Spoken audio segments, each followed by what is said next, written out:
sell something, you don't have a business. So you can have a great concept and great financial know-how and brilliant branding and the rest of it, but until you sell something to somebody, you don't have a business.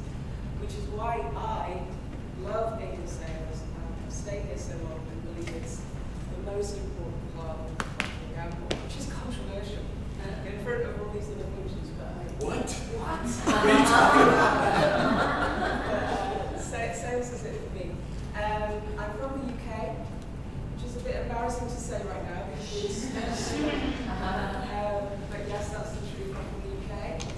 Mother of two, wife of one. That's plenty of men for me, I have to say. Really enough at times. That's a cute photo of them. They're nothing like that cute now. They're big and sweaty and all the rest of it. And I'm located in Singapore. It's really my pleasure to talk about aligning and executing business strategy today with my partner in crime. But really, it's less about what we're going to say and more about what you're going to say to us and to each other. I talked to Laura as I came in this morning, and she was saying that part of the learning, huge part of the learning of this whole program has been what you all discuss together rather than what EG can tell you. And I really felt that when I was at the launch event, when I heard you all introduce yourselves. I was overwhelmed by what you were up to, and I know there's a lot of insight in the room, so looking forward to hearing from you as much as telling you what I know about planning and executing business strategy. Okay, so then. Right. Thank you, Liz. Can you guys hear me? You need running the mic on? This is all right now? Yeah. All right, okay, sounds good. Okay, so I work on Olay, as you can tell. And it's a skin cream for women, if you don't know about it. So it's about a $150 million business, but we pretty much run it like a startup. So I have a team of about 35 people sitting across the markets running this business. And we had a tough time. So last 2-3 years had been very tough, and now it's like rising and getting back on track, and then it's like growing 10, 15, 20%. So it's been exciting times. I got married last year, and I didn't. That's in Thailand. So I was based in Bangkok. I just moved back to Singapore, and then I wasted no time and had a baby. So yeah, that's my little girl, Savia. As you can see in PNG, we love family, right? So we always start the business, the family.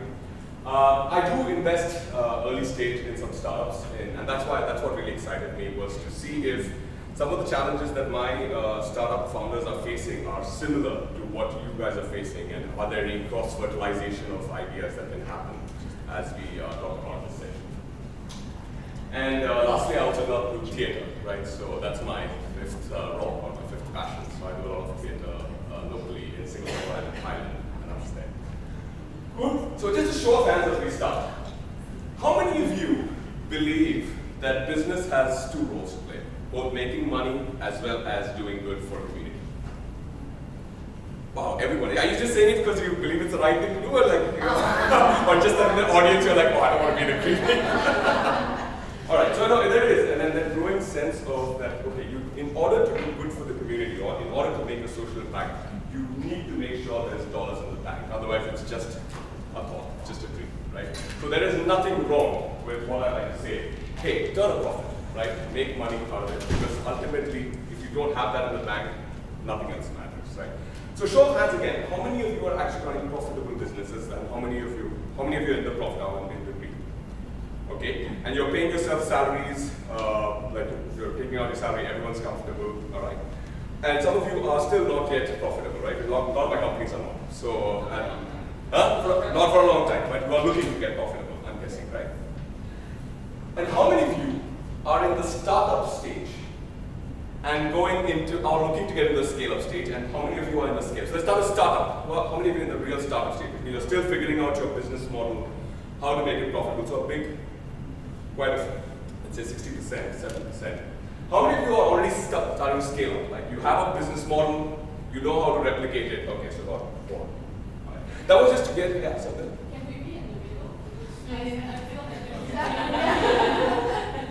Yeah. your own businesses, you can actually change your business model when you feel it's Yes, absolutely. And that's just very important. There is no you're one or the other. It's just that some businesses, they struggle really, because when your business model is not able to make money and you're not able to replicate it in another market, that's when you have a challenge. So you could be somewhere in the middle as well. Cool. Another show of hands. These are the three biggest challenges that my startups are facing right now, and I don't know if it's on your mind, I just want to corroborate that, right? The first one, which prevents us from scaling up, is the customer acquisition cost. It is, I know we have it, we can work it in a small area, like say in Punggol, you can make that work, but the moment you have to scale it up to national in Orchard and everywhere, boom, goes down the drain. Right? So how many of you are actually facing customer acquisition costs as your challenge? Right? Wow, okay. Second one is inventory management. Like you proliferated the number of SKUs you have, so if you have SKUs that is. Does everyone know what SKUs are? I'm guessing like if you're actually selling a product, then you have proliferated the number of SKUs, or your suppliers are unreliable, something's happening, right? And you have no way to manage inventory reliably, right? So some of you are facing that problem. But actually the most important one is talent management. You know, as your startup is starting to scale up, you need to rely on other people to do your job versus you running around like you just don't have the time. It's not like when you were a small company, you could go lead this and that and like 20 other things and you are a superwoman. But now no longer. Now you have to delegate it to someone else, and if that person doesn't deliver, then you're in trouble. And sometimes the more challenging part is, that person has been with you through the start. You let go of that person? Are you emotionally connected to that person? When that person doesn't perform, how does the rest of the team react? Like, what is that time? Right? So these are some of the challenges that we need to be cognizant of. And I think the reason why I'm laying this out up front is we're going to have a discussion more versus actually me telling you what needs to be done. Well, I'm pretty sure that theory everyone knows. But it's important that you share ideas and challenges that each of you have versus us deploying like, oh, these are the best class practices. Okay? So today, we've already done the mission, I'm guessing all of you have it.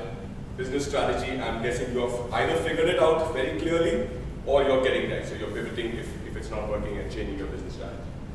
And today is going to be, the first part of this is going to be about how do you get your goals and how do you deploy your goals. And what I will share is on Ole. I had some tips or like I have some thoughts on how the struggles that I went through over the last 2-3 years as we were turning around the brand. Right? And maybe some of them may be applicable to you and I want to have an open discussion on it. Okay? Cool. My only request, participate. Don't be on the phone, right? There's plenty of time to do that. Debate, right? So make sure that you actually don't have to have, everyone has to agree, like actually fight, it's all right. And then you can co-create a solution, right? So participate, debate, and co-create, all right? Okay, so goals. You know, I have a favorite thing about like, you know, the Oprah Winfrey, where she's like, you got a car, everyone's got a car. The thing with Ole is that every single person has to have a metric. If you're on the team, you have to have a metric that's uniquely owned by you. And you have to have a goal that needs to be delivered. Of course, there is a team goal that we need to deliver. Yeah, that's all great. But every single person has to pull their weight. So we need to make sure that every person has a goal. And that goal is clearly linked to your business strategy. So let's take an example. What business do you run? Communication. What communication? Tell us a little bit more. Non-violent communication. Now I'm really intrigued. So when you say non-violent communication, as opposed to kung fu movies, Jackie Chan movies, no. Yeah. Ah, okay. So it's like how to communicate with people instead of fighting, but then bring the conflict into the chance to connect. wow, that's deep. And how many people do you have on your team? Only two. 2 people. All right. Okay. And what is a goal for you? Like, tell me what goal do you have for your business? To bring the more like sustainable Mm-hmm. in the center of hospitals, we would love to bring the more client-centric language. Okay. For school, we would like to bring more social and emotional intelligence to children. Mm-hmm. For family, we want harmony, but then if they have to divorce, we would like to encourage compassionate divorce. Okay. Okay. So everywhere, spreading the joy, spreading the love. You're like, okay.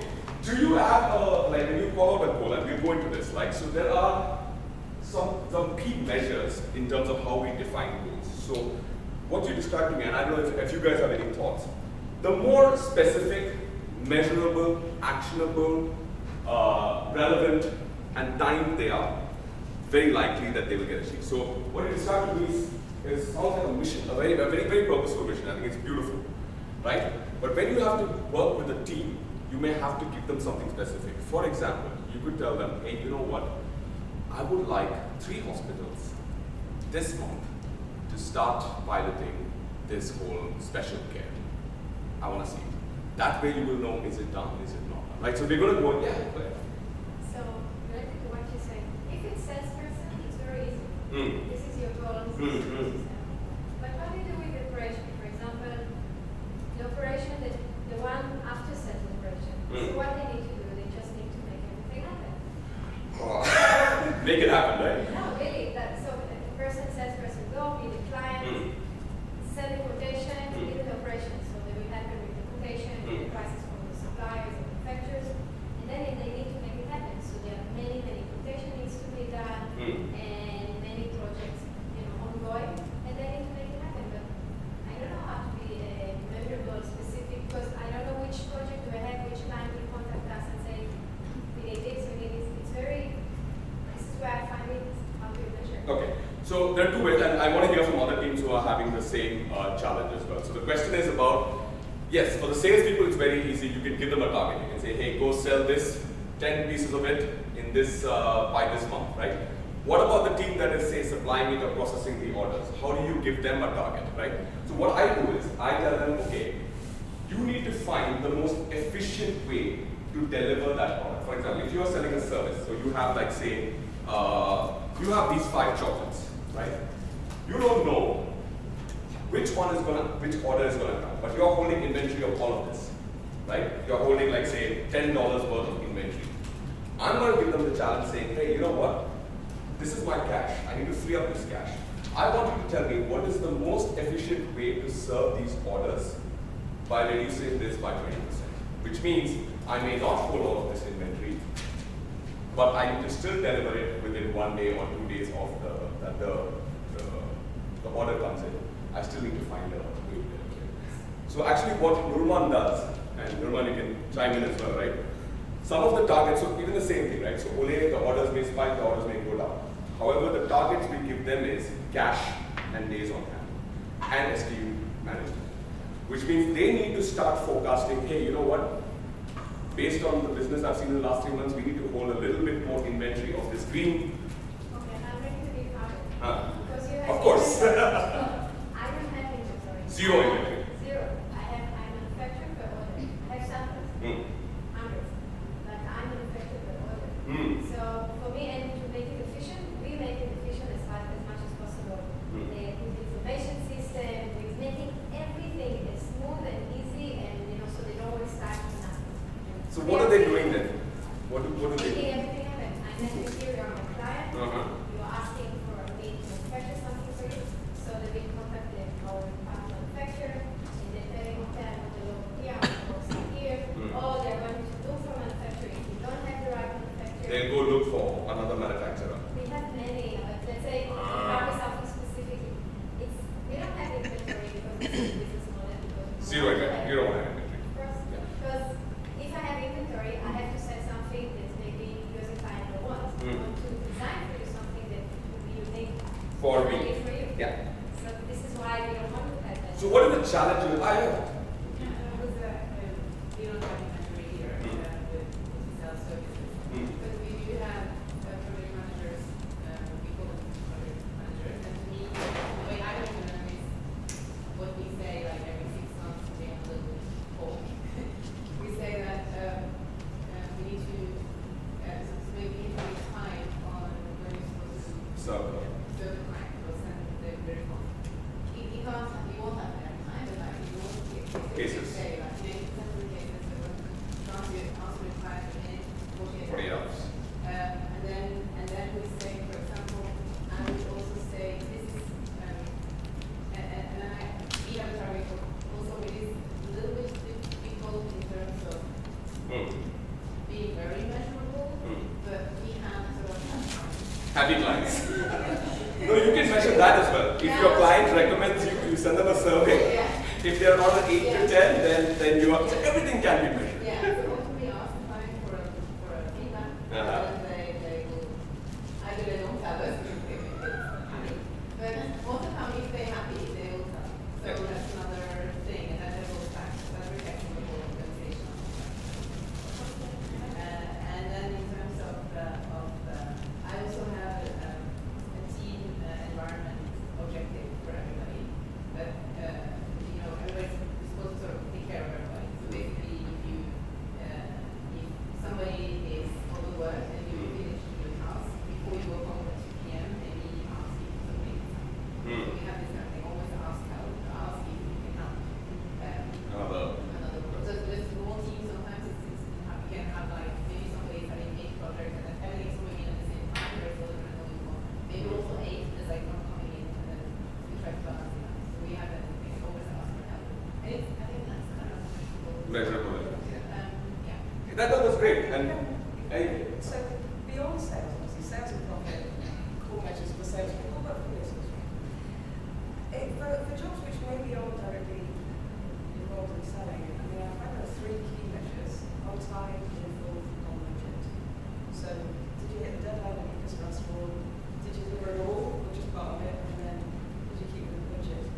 The employee satisfaction, if it's still a satisfaction thing, is absolutely perfect. It's dead specific. It's really measurable, and it really matters. If you've got satisfied clients, they stay with you. If you've got happy employees, they stay with you. And I mean, there's been huge amounts of research done, as you all probably know, about employee satisfaction.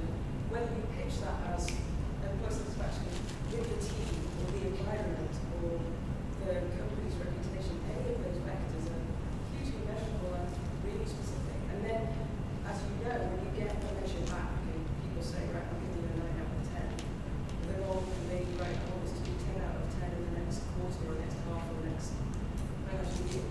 So there are ways to make it very specific and continually improving. yeah. If I may add on related to the no inventory, that's ideal. That's good. Then you're gonna have smart there like that. But a lot of the measure that you can do is on the lead time, because when you start ordering and then you wait until it comes. Now it could be a measure the lead time reduction. We also work a lot here at KG to have a lead time reduction so that we can reduce our inventory, right, for example. Right. The other part that we work a lot also in the minimum order quantity. When the customer order or they ask only 500, you say, oh, my order should be minimum 1,000. Can we reduce that? That could be the measure that you can include in your product planning. Anyone from this side, the different business model who has, yeah? I've got something slightly different, because I do who you are and what you're saying in the public arena is probably the most important thing to driving sales. Yeah. So teams in the past, I've got things like it's more about content development, so actually your leadership, which is obviously perhaps more qualitative evaluation, but basically, okay, get 3 pieces out the next month, over the next quarter, connect with this many LinkedIn people, or get yourself on a speaking panel, get yourself on a conference or something. So it's it can't be quality measurable, but they're much more qualitative in terms of actual content and delivery, which suits different types of people as well. Yeah, Some absolutely. people are less measured, some people are much more about, I know I've got a really great thought piece out, you just need to research it, things like that. So I think that's what I've done to really drive sales. Sales, yeah. So one, like for example, let me give you a very soft one. So I have a community manager whose job is, like I said, I have multiple community managers for multiple countries, but one of them works from Thailand. Her job is to just respond to the people on social media, right? So, I mean, not something that's very measurable. Like you're like, okay, did she respond? Yeah, it's nice. But then we still, for her, we had a metric. We said, okay, are you responding? What's the time that you're responding? Are you responding in less than 9 hours? If last year you responded in 9 hours, can you do 8 hours? So can the response time be faster this? And what needs to happen? And even if you put a stretch goal, sometimes they may come up with some of the most funky ideas. They'll be like, you know what, let me automate the responses related to price. Because that is something that doesn't require my time or my energy. I can focus on creating funkier responses for, creative comments that come on the piece. So the pricer is an automatic bot just releasing, saying, okay, you can buy it at this place. Whereas she spends her time doing something else, like saying, replying in a funky way. The quality of response. How do you measure function? That's true. we actually had a random audit. So it has to be audited. So for example, I would ask her to share, hey, tell me about 10 complaints that have come in the last month and 10 of the best responses. So I would ask her to actually present that, right? Now, if there are no complaints, that's a bit hard, right? And if the responses don't seem as great, then you have to coach her as a leader. But at least there are tangible metrics, right? The reason is if you don't put metrics, I'll come to some of them. The reason when I've not put metrics, sometimes as you start scaling up and then you apply more people, sometimes you get fluff. You don't get real answers and then you don't know where the business is going. And as a leader, you feel everything's hunky-dory and then below the surface, nothing's happening. Nothing. Okay, so let me just get into the one, and I think measurable and time, I think is are areas where we will dig a little bit deep for each of your businesses, right? So, as a leader, a lot of us, I can assure you, a lot of us are guilty of when we give a specific goal, we say, hey guys, let's sell more stuff, or let's do more things, or let's get more orders, right? And the problem with that is it's so broad that I just don't know as a person. So if I'm a rock star person like this, that is in your team, maybe they will go and figure out their own goals. But as a leader, I encourage you to try as much. Now, which do you think will have a better way for you as a leader to gauge whether you met success with your goal or not? Right? Obviously the right one. Anyone's got a different point of view. Anyone thinks, I mean, why do we sometimes as leaders, and I'm also guilty of it. I go and tell the guys, hey guys, next year we need to grow 10%. And then, that's it. I've done that in the past. Or we have to grow. When we were declining election, we have to grow. That's it. And then we do this. What are some of the challenges with actually getting specific with our tools? Anyone has any thoughts? Yeah. So let's come to you. Do you want a mic? No, I'm good. You're good? Okay. I'll try to speak louder. All right. So I'm in a business where it's seasonal, right? It's in a flower business. Yeah, so my challenge is with the data that fluctuates, I'm not able to really think about like how many percent I want to grow and all that. Yeah, so I guess it has to do with financial projection and to really work backwards. Yeah, to figure out like what's the percentage of growth that is recent and whether we can achieve it or not. Got it. So you're saying your business is seasonal as in you have big spikes, but are they predictable spikes? Pretty much. Predictable, right? Yeah. Do you have how much you sold in the last predictable season? No, the last predictable season. Yes. So let's say, which is your best season? Which is it Valentine's Day? Yeah, Valentine's Day. So last Valentine's Day, so like say Jan, when do people start purchasing Feb 1 to Feb 14 or just 3? Well, men are very last minute shoppers. Oh, I got my flowers last year. Okay, so I guess towards January, And January, right? So last 14 days, yeah. So if you were to compare Feb 14, like so the previous year versus this year, how much did you grow? Do you have those sales numbers in mind? 3 times. 3 times. Yes. Is that good enough for you? Would you have wanted to go for 5 times? Would you want to have to go for 6 times? Actually, that's more than what I've expected. That's more than what you expected. Yeah. Fantastic. So the next time, maybe you say, you know what, a specific goal is, we are going to grow our business during our we call it key consumption periods, by 4x or 5x. So last year we grew 3x. Then what I do normally, so this year Oli is going to grow, say, on our 150 million, 200 million business, we're going to go 10%. The challenge I just laid out for the team in Phuket last week for the brand summit was, hey, last year we did 10%. Can we go for a 15%, right? This year. It's a bit of a stretching target because you have a higher base, you've got to grow on top of it, and then I tell them what's in it for them, right? But you have to get specific, even if what's on the KCP or what we call it. So 11, 11 and 12, 12 are big KCPs for e-commerce. I don't know if any of you are in the e-commerce business, right? 11, 11 is massive. But even then we give targets saying, yes, you need to grow 250 index on the last year's base, and we'll see if we can achieve it. And keep it a little bit stretching. So I'll cover it in terms of how you should keep it stretching enough so that it is like, it's not unrealistic, but you got to push yourself a little harder. Right? But any other thoughts linked to that? Or something? I think just looking at that to figure, if you're in a commodity business, obviously you can't sell much more OLA to an individual user, but to reduce your cost of acquisition, you should be selling more to your existing clients. So I'd rather not bring in 900 new customers, but actually increase my spend, or increase my sales with existing customers who are easy to acquire, to already acquire them? No. So that's an interesting one. So our entire business model, what we said is the skincare, and that's unique to the skincare category.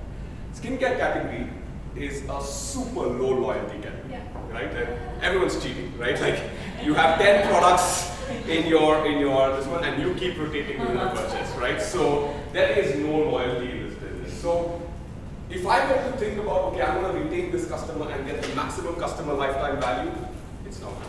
I need to keep getting new users because I am going to lose this user. And I need to deal with the fact that I'm going to lose her. She's going to try something else. But I need to fill up. So 50% of women will try a new cream in their next purchase. It's true. I don't know, but it is true, right? So, because you feel that, okay, skin gets used to it. So you have to get another provider. See? It's true. It's actually not true, but I know, exactly. So there is no loyalty. Then maybe as a brand, you should every few years say, oh, we are helping your skin to grow, so we change to a new product. It must be not Innovation. Innovation, yeah. So that's why we bring innovation. So we're like, without innovation, it doesn't work, right? So, but what we are saying is there are some businesses where the loyalty, once you get them in, you hook them out for like pretty long, right? Generally, baby care categories tend to have that a little bit because once you love a diaper, you tend to stick with it for a longer time, right? So like, and some services, you love the client. So we've been with Saatchi for quite a long time. When they provide good service, we stick with them, right? The moment it starts getting faulty, then so every inch of the service is based on how do I make the client happy, make sure that they are. So depends on the business also. I think it's a really big dilemma though. I mean, I really appreciate the point, Charlotte, because to be honest, at P&G we come and go. So do we want to grow penetration and people in, or do we want to reward our loyal users? And I think the simple answer is there isn't one answer. Yeah. And it's part of developing a business strategy, right? So there isn't, you don't develop a business strategy and then that's the end of the discussion. There'll be moments where you need more customers in because they've reached their natural end, like in that case. But then also, you also need to reward your own users because they're your base, they know your brand, they keep coming back. So it's both. So it depends on your business and your business model in that. And where you are on the journey. Yeah. Actually now I have that problem as well. So now I get my old customers to bring in new customers for us because they will be people who are similar to them. So we try to do more like discounts and stuff like that. Or Bingo. events where we reward our VIPs, but then you can get to bring two of them. What's your business like? Jewelry. Jewelry. Okay. Okay. Yeah, so that's what I'm doing now. So and that's another way. Right? So how do you leverage your existing customer base to get new users as well? So like suppose you say, so lead to this. Suppose you say, okay, you know what? We've got a base of 400 loyal users. How do I activate that base? Either through social media or through their contacts. Like for example, suppose they're jewelry. Can I get all of them to post one picture and reward them with the next purchase, right? That brings in their friends and family. That could be still a specific goal that you need to give to your PR team. Like, suppose you have not PR team, basically maybe you, you are the PR team. So give yourself the goal, saying, you know what, I'm going to get at least 30 women in my, or 30 clients in my database to post something on social media or invite a friend. I'm going to incentivize, but make it a specific goal. Like say, I'm going to have at least 30 of them. And that may be meaningful enough for you to meet, like say, grow your business by 10%, 15%, 20%, whatever it is. But have that specific goal because otherwise you will not know whether you are successful, not successful, will you meet or not meet. Okay. But okay. So I have a question for B2B. Because it's easy to say, okay, I want to grow, I want to double my sales, I want to do whatever. But then, and you can be very specific, but how do you do it? Because if your salesperson or the team are working very hard, they're already doing the meetings, in B2B it takes time, it's relationship management, and it's not so easy to give. We have it, people prefer create that. Yeah. And we did it in the field last year, but last year we didn't manage to do it. So maybe it's the chicken and the egg as well. You want to have more, so okay, hire another salesperson, but then okay, I'm going to hire, I have more fixed costs. But so you have set a target. big company, but when you're Actually, it's the challenges don't change. The challenges don't change. When I give a challenge to the team to say grow 15%, the first thing the team will come back is, oh, come on. There is no way. We just we're just growing nicely at 8 to 10%. Why do we need to stretch? I mean, first of all, the question is why, right? So why do we need to stretch? You will have to, as a leader, first understand what are the barriers. So if your salesperson is going to 5 clients, right, and has had only 1 lead, but in order to meet your target, he needs to get 2 or 3 actual leads and then close the sale. What we call the path to purchase, right? If they're not converting as many people, you need to sit down with them and understand what really is the issue, right? And I think Liz, you can talk to us about when we go for selling, like how do we work with the customers. The same challenges do exist. That, okay, you know what? But understand the value. Like there might be a way that, okay, you know what? I do not have enough selling tools, or my selling material is not great enough, so I need a better selling method. Or understand what is the rejection from the customer that will enable you to go faster. So I think the challenges in a big company and a small company are not very different. I know it sounds easier over here to say, yeah, we just activate the machine and people just go like, no, the rejections you get from customers still exist. We have good salespeople, we have not so good salespeople. We have salespeople who don't close a single deal. And so that does exist even in our company. But I would like to hear from anyone else. Yeah, thoughts? Sorry, different trajectory. I just wanted to find out a little bit more about how do you incentivize salespeople? Yeah. There is, especially for startups. I know, beyond the commissions, you think. Beyond the commissions, okay. So I think there are, first of all, do you have fixed salary and variable salary as a component? So it would be both. So I think incentivizing is in how do you extract more from each salesperson, and the other one is salespeople turn over quite quickly. Yeah. So I think sitting down with them to understand what is their value. Because sometimes the challenge with salespeople is we just go and say, hey, you go, this is your target, go sell. And then when they come back and they have not met the target, we don't take the time to understand, okay, what is the real value? How can I help you? How can I help you? Because salespeople want to earn their max commission. Their motivation is, hey, I've got a family, I've got kids to feed. I need to earn my maximum commission, right? You need to be there to enable them to earn that maximum commission. So if they come back and tell you, hey, you know what, the reason I'm not able to close a client is because the last time I went to him, the order was 3 days late, right? So it is up to you to say, you know what, let me make sure that I get my back-end operations in order so that it enables you to sell it, right? Suppose the thing he says is, okay, you know what, I feel that the pricing is too high. Now, you may not change your price. You may say, okay, is the value the issue? Is the product not good enough? What exactly is the rejection? Maybe join a couple of meetings, but help and coach them to meet their maximum response. That will be much better than saying, oh, let me increase your incentive a bit. But actually understanding them on what is the barrier may actually help. Any other thoughts linked to that, guys? Salespeople are usually motivated by constant sales and usually commission, maximum commission. But I guess with people, with employees generally, is incentivizing them is around finding out actually first of all what motivates them. Motivates them, yeah. So like the why. So A, do they believe in so that's a very, very good point. Like, do they believe in the purpose of your company? So if you hire someone, there was one trick that we employed for the Olay piece. We said, you know what, you work for 30 days. We will pay you to leave. We will pay you to leave. Which means if you don't like it, then you don't worry about, we'll give you money so that you can go and do whatever you want. Like a 1 month salary. So it's like, so if it's not your passion, if you don't like it, better leave early versus actually being there, struggling. You are not happy, we're not happy, no one's happy, right? So what is your business actually? we're content marketing, talent, and work. Content marketing, okay, all right. And then most of you have a sales team as well.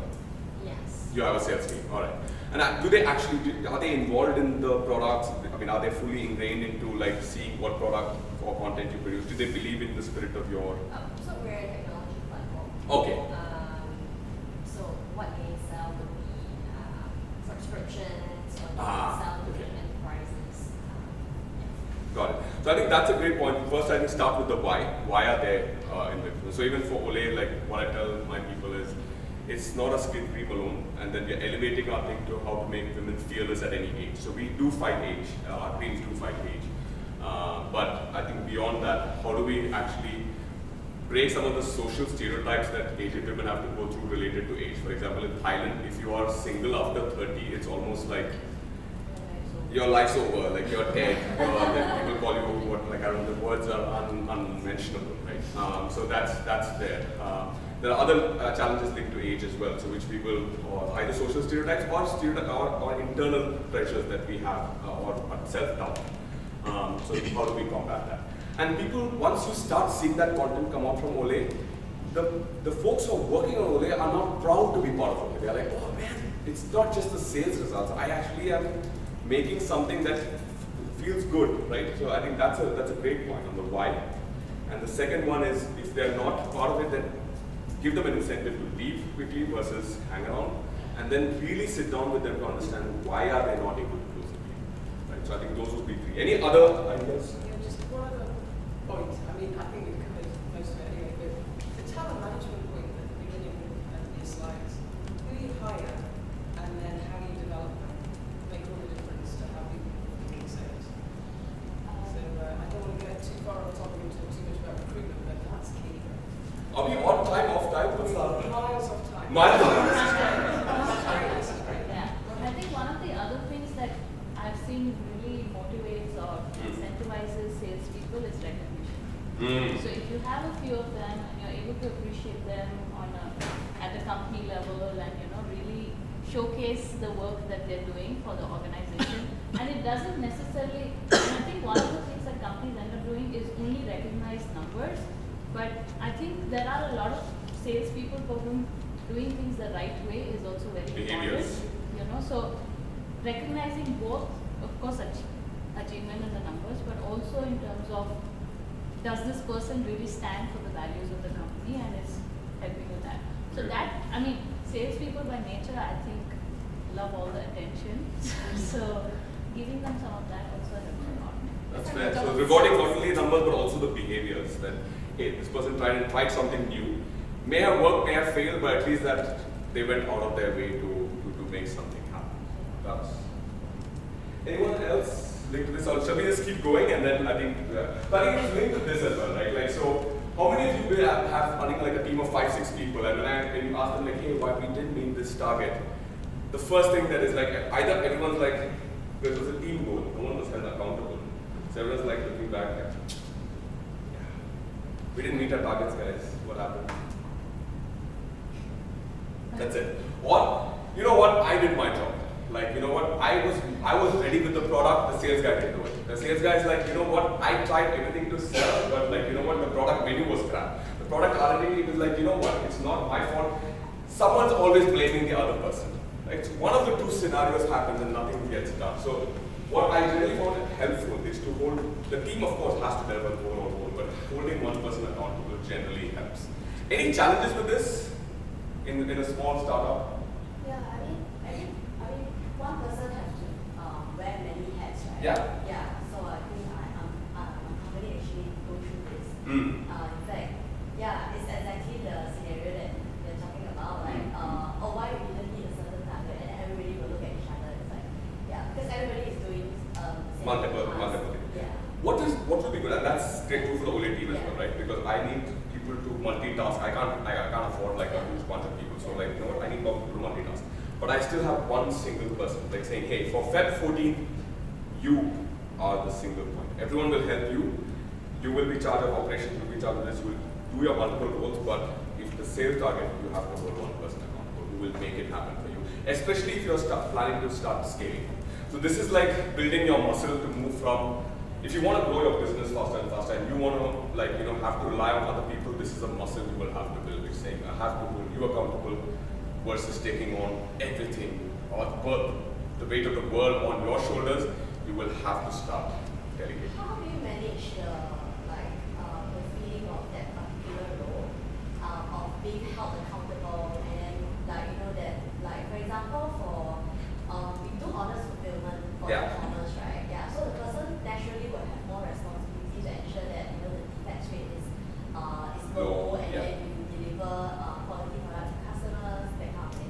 Yeah. So how do you manage that person's feelings about not feeling balanced in a way? Okay. Like, So you're saying if you hold them accountable or Yeah. not hold them accountable? like if you hold them accountable, you set them more KPIs. And for example, like for us, if one of our company's values is ownership, right? So for example, if let's say you deliver the wrong product or you miss an order, you have to be the one to go and like just do customer service recovery and all that. But I also don't want to make the person feel like, because my job scope naturally will involve high error rates, and I'm being the one to go and do all the service recovery. So now I actually implemented incentives, right, for this role also, just to make the person feel like, oh yeah, I mean there's high probability that you will have an error rate, but look, we also have incentives to reward. To reward, yeah. If let's say there's 0 error rate for the month, stuff like that. I'm just wondering if there are more ideas. The one. I mean, I can give one idea, but anyone from the team, in terms of when we hold people accountable, how do we motivate them, or how do we have a sufficient carrot but not too much of the stick, right? Like it's not like, hey, come on, you know what, I need to deliver, but it's also like, hey, I need you to deliver. Like I trust you, so I'm holding you accountable. So when I give that responsibility to a person, the tonality of it is more like I trust you. And I think that is as a leader, that's a soft skill that you build. You're like, it's not like, hey, I need to deliver, you are accountable. If you don't, like you're out like that. No, it's more about, is there a way for me to connect with that person, leveraging this, which means saying, hey, there's only one way for me to deliver this, whatever, 3x goal next Valentine. I want you to be that person, right? Suddenly that person starts seeing that, okay, you know what, one day I might be you. Show them that, you know, when I have to take on the next country, I have to expand beyond Singapore, and I have to go to Malaysia, I have to go to Indonesia. Yeah, maybe you will be the person taking my role. Show them that vision. Once people start seeing that, they start getting motivated. I mean, that's generally what I've seen. But any other thoughts? Yeah, I think one of the other things is to actually make it a conversation where they agree that this is what I am accountable for. So instead of saying you is being one-sided that, oh, I want you to do this, you know, once you have the big company goal, you will sit down with that person and say, okay, in your role, then let's discuss how is this going to work. And then once it's a conversation, they know that they signed up for it as well. And it's not just you putting on something to it, right? I think even if that conversation to happen, the mutuality atmosphere is very important. That's Just where- trust. Yeah, so there is like a mechanism that we put like 360 feedback system, and you know, always trying to ask if that's working for them, is that working for them, and the basis of the needs analysis. And being vulnerable, sometimes it's okay to be vulnerable as a leader. A leader doesn't always have to be like, yes, I've got all the answers, let's go. No. Sometimes you can, like in a trusted situation, when you have those people who you know, you can be a confidant. You can say, oh, you know what, I need the help. Not all, you know what, I think you're the best person who can help, like for this. But other ideas? I think 2 things. One is you must also allow room for them to make mistakes, right? Yeah, that is okay. You have to know that it's fine that they make mistakes, and the company has to be okay with that. So yeah, then you have to bear the consequences of those things. I think that happens, right? Because when someone is put in a position, taking lead is something that they probably are more responsible now for. Like it's an error rate is higher, so we have to be okay with that as well. Yeah, I think for a start, we try to absorb all the costs that has gone through his service recovery, and then to a point where, oh, you know, we need to look at ownership already. Yeah. That's why we talk about, you know, all these. Yeah. Which is a very good idea. I like the part of them taking ownership and apologizing and doing service recovery of their own. I think that makes them realize the impact of that, right? But then also, like in my team, what I realized was that if you make someone project lead on something, the rest of the team actually feels that I want to help this person more. Because we are all responsible for making this person successful. So that becomes very encouraging, actually quite beautiful. Yeah. I think following what you say, first you as the company owner, we always take and we lose money sometimes because of those mistakes. So I always says first I'm taking myself ownership. It means that I didn't teach them what they need to know, or I didn't do the right process to make sure it doesn't happen. From one hand. On the other hand, for one hand you want them to know, you take responsibility. From the other hand, exactly as you said, we are all human beings. So when I see people really like down because they did a mistake, I say, we're a human being, you know. The most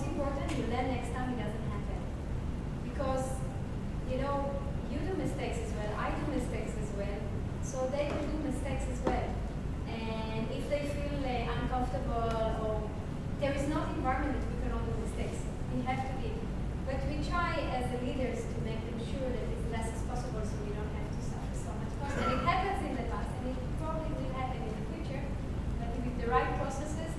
So I always try to learn, what did we do wrong?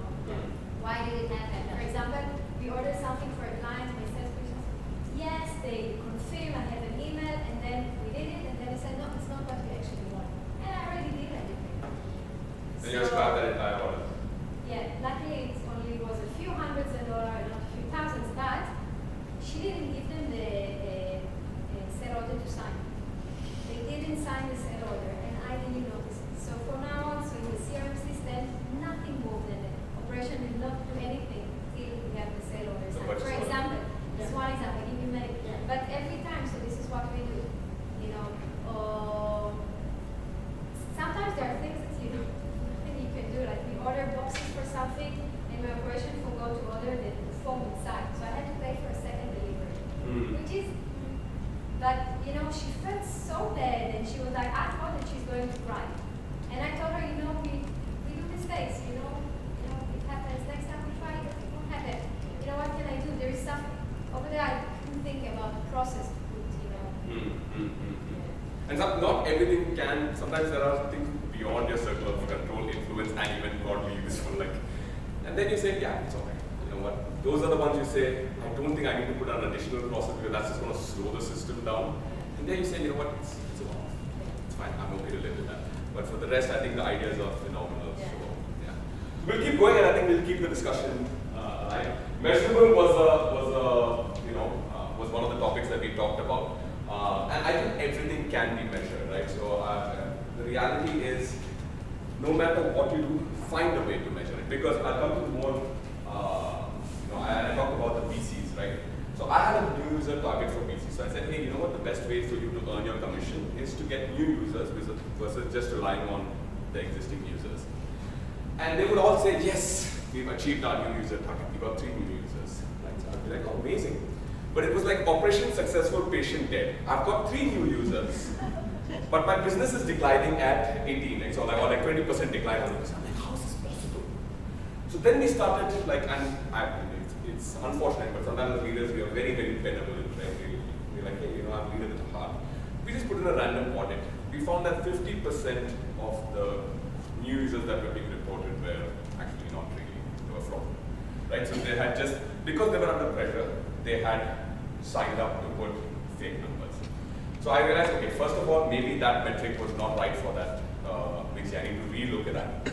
And then secondly, trying to automate as much as possible so that you are available on a dashboard, right? So then I started automating some of the systems so that it doesn't have to rely on someone manually calculating that. And then when you see an issue, you try to understand the root cause of that issue, right? But everything kind of has to be measured. Otherwise, there is no way, as you scale up your businesses, for you to know, okay, is something working or not working. Think about this. Suppose your $1 million company now becomes a $15 million company. You have operations across 5 markets. There is no way for you to go manually check in every single market, okay, is this manager what they're saying is true or not? So try and not. Any disagreements? I know the measurability was one big topic on, especially if there are soft like services. I think even qualitative measures you can still put measure behind it, whether it's big pieces of great content. Yeah, absolutely, you can. Yeah. And if it's great, like so, for example, great content. How do I review it? Even like for the pieces of content Ole puts out, I look at view-through rates on YouTube, saying, okay, the best-in-class YouTube view-through rate for a video that has done really well is 24%. I want us to hit 40%. Right now, Ole did a partnership with GoPro where the VTRs went to 70%. Right? So next time I'm probably expecting 70%. Like, so I'm like, now that's the benchmark, right? So there is a way to put some metrics, even for the content you're putting out, because otherwise anyone who produces work will say, yeah, it's great work. But how do you keep a bar for even for yourself, right? To what level you want? Okay. I'm going to keep going. Attainable, and this is a discussion I want to have, right? So of course, everyone knows that you need to have stretching goals, so that suppose you go 3x this year, then you go 4x. And then there's a whole debate between how do you keep it so outrageous that you inspire people. Like, I'm going to put a man on the moon in 10 years, like JFK said. And also the team going, you know what, I think she's gone to the moon. right? She's just unrealistic in her expectations. Have you ever faced that with your teams? Anyone, any experiences to share? I used to work for a business that had it's very male dominated, which I can't tell you why it's done, but they did like really crazy things, like they bought a Porsche for business, and They bought a Porsche? Yeah, high performers for the business would get a Porsche for a month. Okay. It was always stretch goals. Okay. Unfortunately, it was very sort of male focused. I guess delivery. Uh-huh. It was like, so what happens if you can't drive? But to be honest, these real stretch goals were met almost every single month. Because it was, players, yeah. And then they didn't go, right, okay, everybody's going to go to Las Vegas for like a week. Yeah. And it really, really worked, Yeah. even if it wasn't necessarily the most motivating for some people. But, okay. Any other examples? I mean, I just like, so last year when I took on the Olay business, I was like, hey guys, if we deliver 10% growth, at that time we were hoping to deliver 5 to 6% growth on the business.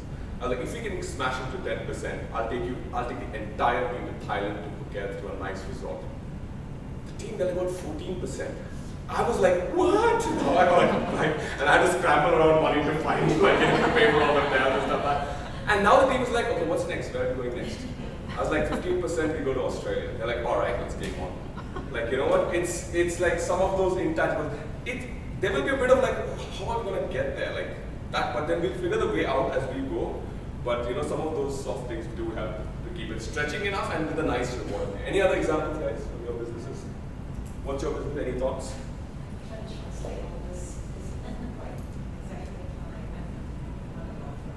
You're not a law firm. So it's just myself. How many cases are you going to win, right?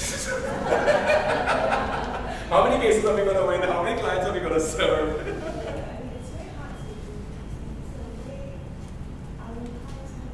yeah, it's nice to see this growth, even clients that come through the door, but also clients that need for business that are out of control. Change of legal counsel and a merger of companies who can get portfolio that's gone simply because there's a change in leadership and stuff like that. So I always have to, I plan ahead because I know clients may come in conversation about the clients because of situations like these. So it's a little hard to project how much growth I'm going to have, but so I do, I mean, Kieran knows it as well, but we spend. Oh, you work in the same Same, industry. So we do spend quite a bit on travel for these conferences and everything. To keep sowing the seeds out there, and you just don't know when the next referral will come or someone you met happen to want something in Asia or something. So it's a little bit of lucking away sometimes, and it's hard for me to try how, but there are results. And you can't tell. I understand. And the challenge exists for a lot of businesses that way. So I encourage you, if you can, just put a metric in. Just for example, saying, you know what, I'm going to 5 conferences, I need at least 5 leads. That will, just as a starting point. You may not need it, you may say, hey, you know what, it's not working out. But start off with it. Then figure out, okay, why am I not getting that, why am I not able to close a lead in every single thing? What is a rejection?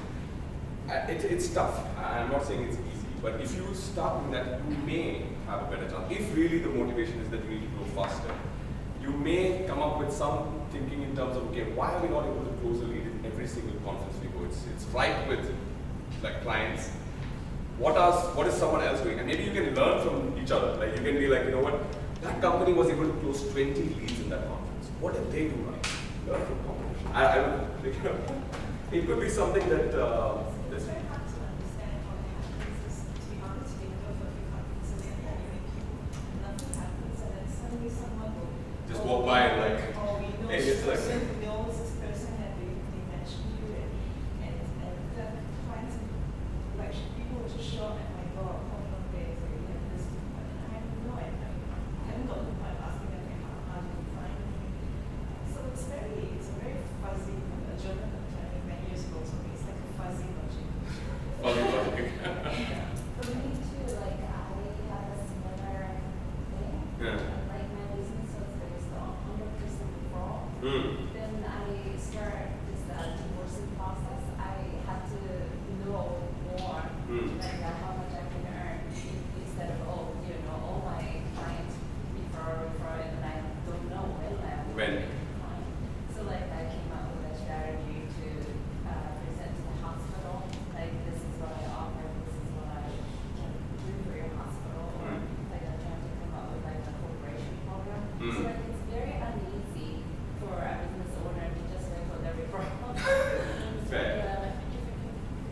Yeah. If you could speak a little louder so that everyone can hear. Oh, you might. Professional services. Voice of God. Yeah.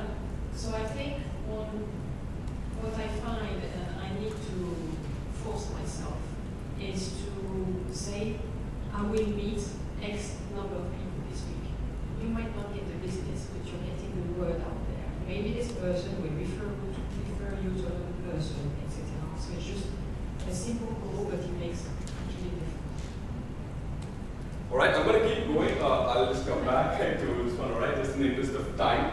Of course, have you funded it? Like, have you told people to go achieve a certain goal, like meet a certain target, and have you not given them any of the resources to do it, right? So this is sometimes, as leaders, we do make that mistake. We tell them, go, achieve the world, and I'm not going to give you anything to do it. So, like, you've not given them the tools. So if it's, how do you motivate your salespeople if necessary? What are the tools you need to provide them to ensure that they're meeting that target, right? This, right? So what's the point I'm going to make here? Can anyone look at this picture and tell me? The cat videos are the most shared videos, right? After such a big. That's true. That's true. Yeah. It's a great point. It's irrelevant, right? It's a cat. It has nothing to do with my point. But it's cute. We love cats. And if we're like wrapped up by that, and sometimes as leaders, we get jumpy behind the next shiny object. You know what? Then, you know, because we're like, okay, I want to move something, you've given your goals, and then suddenly you see something else, and I'm like, okay, I'm going to go behind that, right? So sometimes we lack the discipline. So when we put in a new goal, people are like, you know what, that has nothing to do with the strategy of the company.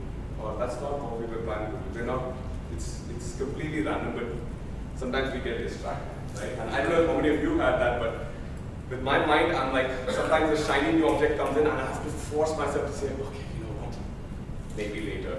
Right now, we still have things to do, and my team has capacity is limited. So, anyone else has that experience? I think a little different. I think this tells me we should have humor in our Humor. All right, yeah. So more humor. Yes. More funny cats in our presentations. Actually, I think the other way is sometimes I think you need to be open for new opportunities. As I shared with you before, so we do this and we do other things because clients come and say, okay, you did it for me, can you do other things? So you can say, no, it's not my goal. Or you can say, oh, this is a new business opportunity. Yes, of course I can, and you do it as well. Yeah, absolutely. So, As long as it's, yeah, you have, and see, as you go to a startup phase, you can never say no. That's why I said, like, as entrepreneurs, you will have to be open to fixing your business model to see what is making the most sense. Cool. Yeah, but yes. But then having a core really helps. Otherwise, sometimes what happens, the team just doesn't know where to focus. And today it's like, today my boss felt like, you know what, the next big buzzword is search engine optimization. Suddenly everyone's like running there. Today I felt this is the next thing because so that may happen. you need to Find the right balance, absolutely. Right? So I think that's more the point of this was like, when you see a shining object, first ask yourself, hey, is it linked to the business strategy? Is it relevant? Can my team handle it? If yes, by all means. I think you always have to have one eye on the core of your business. And one eye. And one eye on further iterations of that product or some products that you can enter into. Yeah. And particularly from a funding perspective for businesses, that's always very important when you're looking at startup businesses. It's not just the core products that you're focusing on now, Yeah. but the further opportunities Absolutely. that can arise. Absolutely. Any other thoughts? Yeah, I completely agree. I used to think that I was distracted by new projects and new, shiny new things that are very cool and fun. It's all going to it, right? But I realized that if I'm feeling this way about something, it doesn't mean that I'm restless and not keeping my eye on the core business, but that this is a potential that I'm not seeing it right now. So we need to pursue this at some point. Yeah. So then the plan starts developing for that. So I try to realize that this is actually us practicing visionary style of working, right? That you know that the next 5 things are in line, so we need to prepare ourselves for that. So I thought to realize that. Any other thoughts, guys? Yeah, someone who quite easily distracted by new ideas and stuff, right? So the way to curb this kind of behavior is to do out a quick ROI for each new idea so that I can scrape out unnecessary ideas to stay relevant in my role. Yeah. How many of you heard the 70-20-10 rule? Which is in the business, 70% of the org should be focusing on the core. 20% should be looking at the new ideas which have already been qualified last year and looking at rolling them out. And the 10% should be these shiny objects, right? The problem with sometimes what happens is the 70% becomes the shiny new object, 20% becomes the core, and the 10% I don't know what it is. It's figuring out why this is all like this, right? So I think getting that balance, it's not an easy thing as a leader, but as a leader, I think you need to figure out for your own business. So I do have stuff, I do have shiny objects in the bag, like artificial reality, smart shelves, which are not going to be the core business. That's not going to be the bread and butter right now. But I need to invest in it right now so that 2 years down the line, no one comes and disrupts me, right? So I'm doing that, but that's 10%. So I'll have a small, like I'll allocate it to 10% or 1%. I think you are responsible for getting smart shelves in. Let's figure this out. You are responsible for making retargeting and customer acquisition costs go down through cool new tech, right? So there is always, but that has to be 10 to 15, maybe max 20%. Maybe in a startup it's slightly more because you're still figuring out your business model. But that's the point was make sure that the majority of the time they have relevant goals. It's not just jumping every day into a new goal. That's the. I do that with clients because as a working consultant service, you have to filter clients as well. So how do I filter, is this client really famous? Are they working on this business or brand? Am I able to publicly talk about it on my website? Are they going to be paying profitably? Because a lot of businesses, they're not going to pay the right day rates. Or is it actually going to help me create IP, i.e. the work I do for this client is going to bolster my position? And if they're not going to do at least one of those, then they're probably not going to be working with whatever they're going to earn. That's good. So it's similar to your what you have said in terms of your ROI of the time spent. Any other thoughts, guys? I'll just keep going to the. Sorry, we are horribly behind time, right? Okay, so I'm just going to. This is my last slide, I promise. I think it's just make it time bound because sometimes we say, okay, we're going to do it this year. It's like my exercise goal. I'm going to lose 5 kilos this year. It's been my resolution since 2012. Right? I've not put into place any system to track it, to make sure that it's measurable. So I'm not on a time basis on this. So it's not happening. In fact, actually I've gained weight over the last. And that's because maybe it's not a priority for me. But if it's a priority for you and for the business, try and put a time to it so that at least you know as a leader. And this is all for you guys. You can choose what works best for your business. There's no right answer. And that you know whether it's been achieved or not. So whether this year you have delivered so many conferences and so many leads, it just gives you a gauge of, okay, should we do something differently, right? So what's the next thing? If there are no other questions, I didn't want to go into this. This was a topic about talent, which is celebrate the small wins, right? If you set a goal and someone's achieved a part of it, do make sure that you recognize, celebrate it. Celebrate it like no one else in business, right? Don't have to wait for the full goal to be achieved for you to start celebrating. Take them off the breaks, for example, right? And the second part is the tougher one, which is very, very important. Like a lot of my startup founders have this challenge is letting go of talent. When they are just right now not a flight fix on it. Because when you don't achieve your goals, you don't achieve your things on time sometimes, but they have been there from the beginning, maybe it's better to let them go because they may have a better destiny somewhere else. They're just not a fit for this. Any questions, guys? Else I'm going to turn it over. Thank you so much for being an attentive audience. I've learned as much like from you guys and hearing from you, which I will apply on my business as well. So yeah, good luck to everyone, and I hope to see you guys. Have fun today. Thank you. Oh, nice to see you. All right, so the good news is, even though a little bit behind time, actually most of the concepts we've covered already. So this is not like a continuum, it's more like a circling. We talked about goals before you talked about business development as we just did. You could have done it the other way around because you can start with deciding how you're going to develop your business and then define your goals or define the goals and then come back to your strategy. So opening slide on business development, like I say, most of these concepts have been discussed already. Consider your key drivers, develop your SWOT analysis, assessing your competitive landscape, and then go ahead, but then continue to assess who's coming in, who's coming out in terms of competition, what's changing, and refresh as you go. So you produce an action plan for growth, you go ahead and implement it, and then you have a cycle review and revision. Really easy. So the slide here could have been taken out of any management book that you can pick up at the airport, or they didn't teach you at Harvard, or any of the other ones that we see when we walk through the terminals at Changi all the time. Who's seen this movie? Kung Fu Panda. Oh my god, it's such a good movie. I love this movie so much because he's so wise. So if anybody hasn't seen this movie, the next step from this session today is to go and download it and watch it. So as you can imagine, the movie is all about an unlikely protagonist, Ho Panda, who becomes a kung fu master, and the hopes of the valley are resting on his shoulders, and he has to save everybody.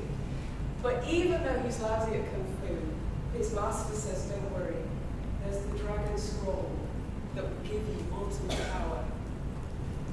Does anybody remember what happens when he opens the dragon scroll and prepares to be endowed with infinite wisdom? It's blank.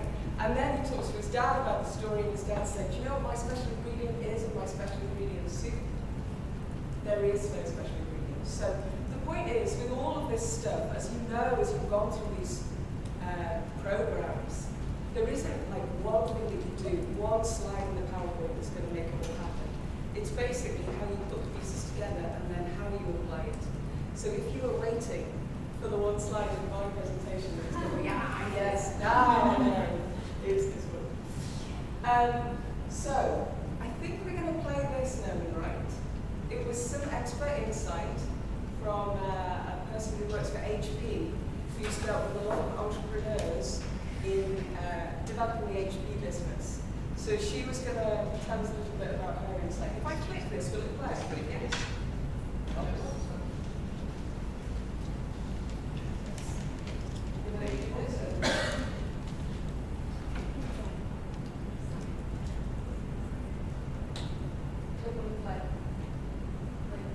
One of the most important things for a small, woman-owned enterprise to consider really is their growth. Where are they going? Where would they like to expand, either within their service line or product line, or even geographically?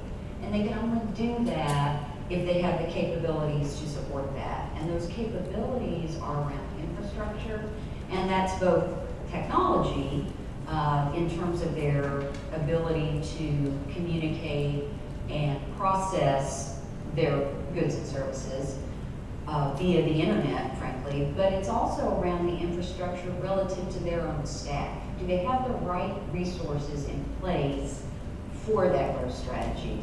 And how might that map to, say, an HP, for example? So if HP is growing in China, for example, would that woman-owned business in China be able to meet the needs of HP, given their particular capabilities?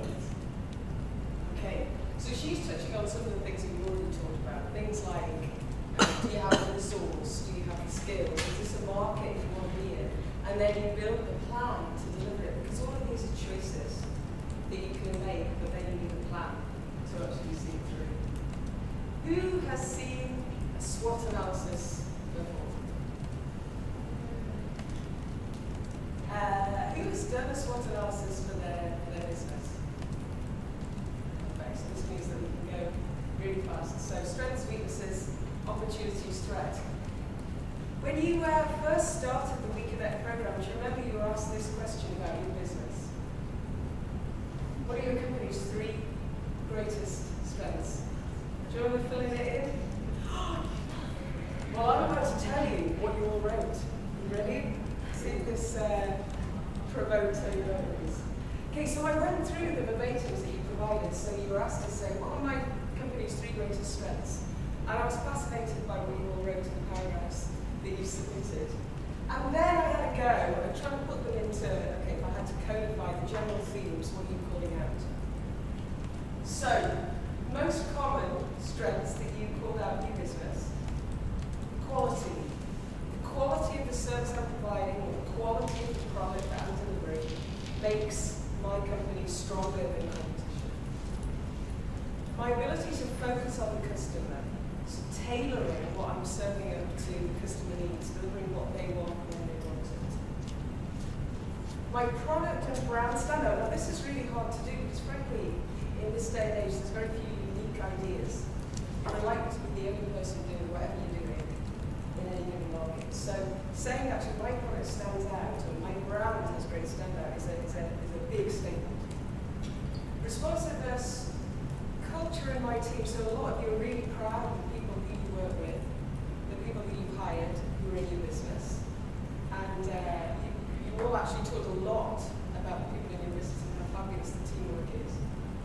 Innovation and reputation. Reputation, as you know, is the sort of make or break when it comes to doing what we do. The question that it provoked for me though is, when you think about how great your team is, or how great your reputation is, or how fabulous your brand standout is, how does that translate into business success?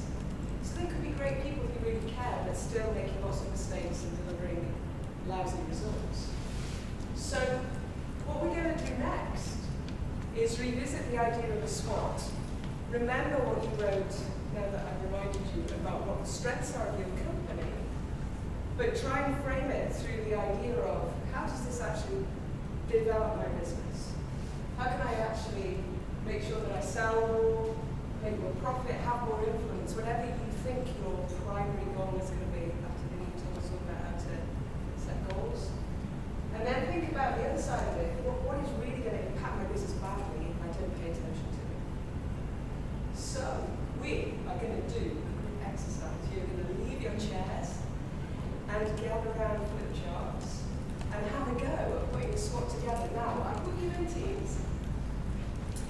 I put you in teams based on what I know of your business. So I was trying to group you into people who are probably working in the same kind of space as you.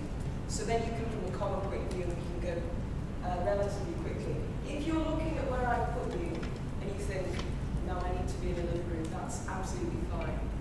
But once you find yourself in the grouping, pick a chart and then gather around and have a go at coming up with a SWOT. If you don't see your name up on the chart, my huge apology, and let's have a go at putting you into the So this is what we're going to do. You're going to have a discussion. We've got 10 minutes. You're going to provide a perspective about your business and your experience, but basically discuss in your sector as a business what you see as the strengths, weaknesses, opportunities and threats, having seen what you've seen in the sector. And then, we won't have time, I'm sorry, it's a great discussion, so we definitely didn't want to cut it short. I'll send you photos of this around, because this is the basis for then how you frame your business goals. Clear? Any questions? All work? All right. So pick a chart, gather around, and I'll put us on the clock for 10 minutes. What about toilet?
I'll send you, it's not probably 26 and I'm sure maybe that's it.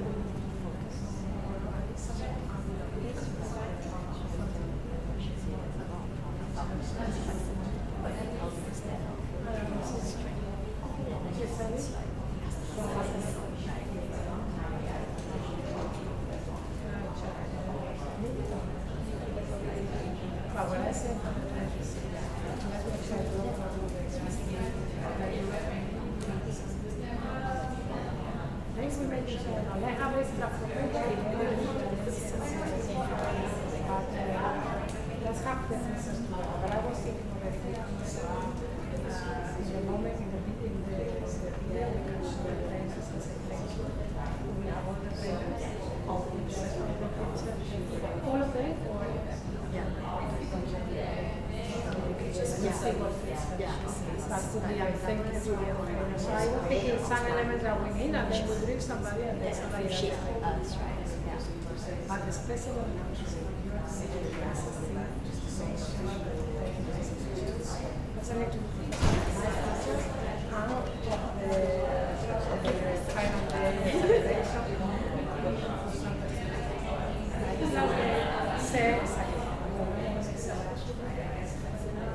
maybe to say a couple of words. So what would you like to say? What's the feeling after we complete 2 words?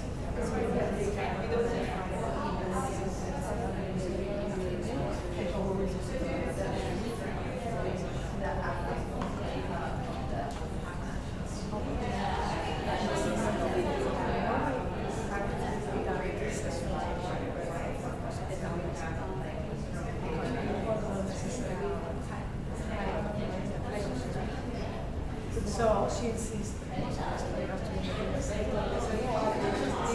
So yesterday I wrote to Yamina. The way I see it, Yamina sent the video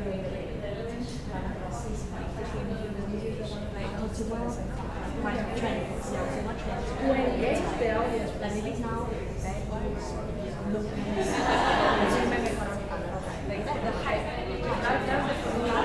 trying to speak that's why.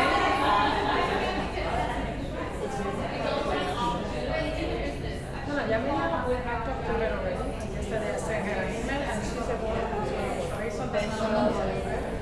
on the 10 minutes, 12 minutes presentation, she will do let's do a study. And then the video was before and after. Anyway, the video has to be about the program and highlights. So it is a video about the program.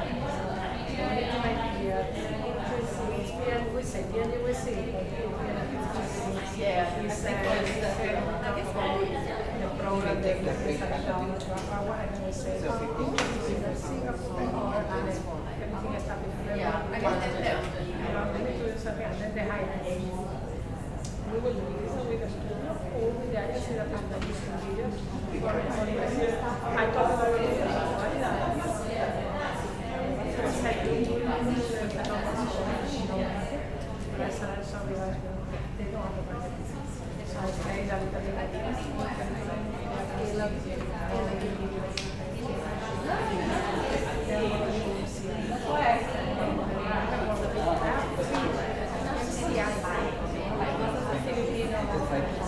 I have gone with the meeting. I have a couple of times, but we work.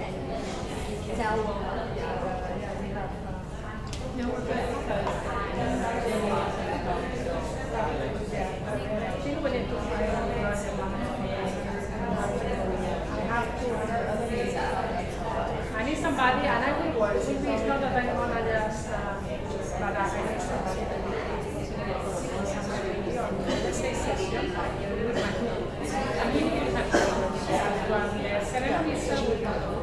The presentation is between Yamina and the video organization. Yes, and I will overlook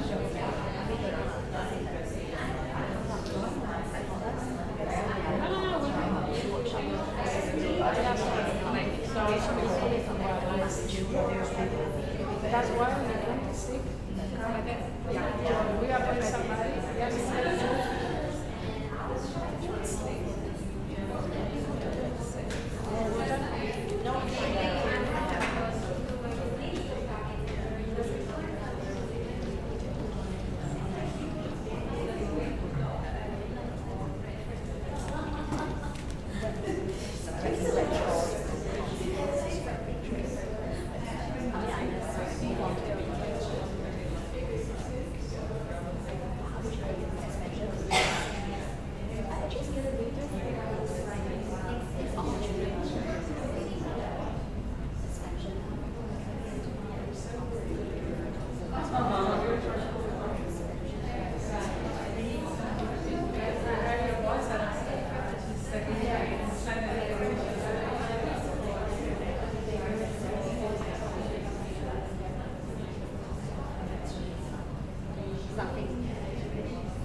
Yeah.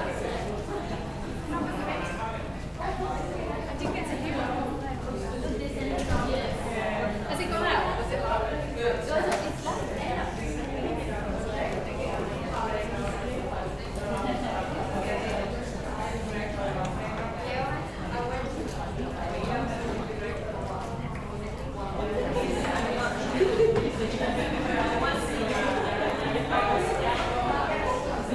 So if you want to ask the ladies or grab the drink, please do.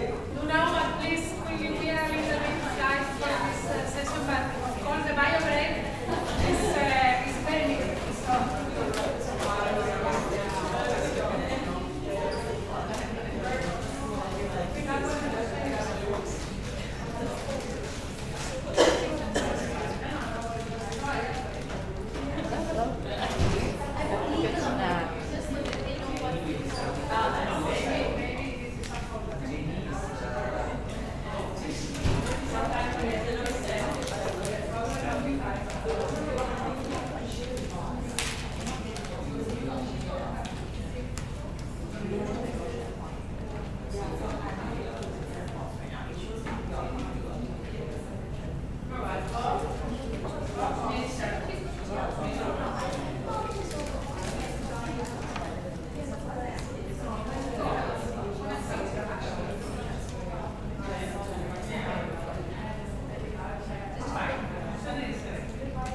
question.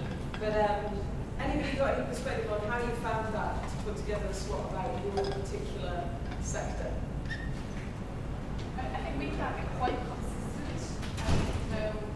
We're out of store service businesses. But they're fairly consistent, I think. Any other thoughts or comments on the experience of writing SWOT? I never really put it down like that. I know it, but it's all in my head. So putting it down like that, seeing it is good. It's like, It's basically like a small business. You kind of streamline the plus person because it's so much like into you. The first walk you break down all the distractions. So that was nice for that to come to a book kind of things. And also the second before having the traditionally sector of the tech sector as well.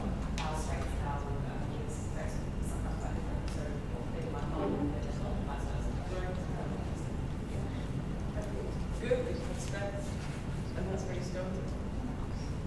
Okay, so what we're going to do with that, I mean, I know you didn't get a chance to complete the exercise altogether, but it's just the start of the thought process. And of course, normally when you write a SWOT for a business, it takes a lot of time or analysis. You understand it in greater depth, but at least it gives you a flavour for how it can look. Now, obviously, the point of a SWOT analysis is that it grounds you in where you can really leverage versus your competition and how you can win, but also what you need to be aware of when you assess what other people might be doing and what's coming towards you in the landscape. So the next bit is how do you then pick your growth strategy? So a bit like Vineet was talking about in 2010, you could do everything or you could do one thing, and probably you need to do a bit in between. But the SWOT will then provide a framework for you then to choose where your growth is going to come from. So of course there's lots of possibilities, and hopefully you all have a long list of strengths and things that you could see as potential ideas. But then part of running a business is to be really choiceful about what you then go on to do. So one of the things that we do in P&G a lot is try and think carefully about where do we want to play, like what are the areas that we really want to be famous for and celebrate and go big after. So what sector, what market or geography, and what channel do we want to go after? And sometimes you want to go after a very small area and qualify what you're up to. And sometimes you're ready to expand and go further. So again, it depends on the life cycle of the business and where you're up to. So one example could be, our feminine hygiene business. We took a step back and said, well, we want to do more than just sell products related to menstruation. There's the whole life cycle of the woman, adult incontinence, intimate hygiene, and so on. And then the question came, well, what about men? Men also suffer from incontinence, why don't we go there? And we had the technology and we had the manpower, if you like, but the decision was made strategically. We don't want to play in that sector. Our expertise is about women. We've got brands to really win with women. So that's how we define the sector, even though it was perfectly possible. So I guess my point is, as you define your where to play, be really clear and draw some framework around where you think you're going to. And then work out how you're going to win. So I've decided I'm going to be in this sector, geography, or channel. Then how am I really going to win there? So what product and service, and define it. And maybe use the 70-20-10 format. This idea of resource sufficiency, which we talked about before, if I hire one more salesperson, then I've got that overhead and maybe the business hasn't grown into it yet. And that comes with more granular business planning to work out how that will then square as an equation. And then the idea of strategic collaboration. So I loved Angela's point on when we got talking about our strengths and weaknesses, they were sort of complementary, if you like. So again, at P&G, we form strategic collaborations. If we want to go into a new market and we don't have resource on the ground, we'll form a joint venture within the company. So as much as you identify your weaknesses or your strengths, then somebody else who's playing in a complementary area in your sector could fulfill the opposite one. I wanted to talk a bit about the customer that I sell to. Any of you visit Watson's stores in Singapore and do some shopping there? Any people loyalty card for Watson's? Yeah, so they're great, right? They're a fantastic retailer. So they are actually the world's largest health and beauty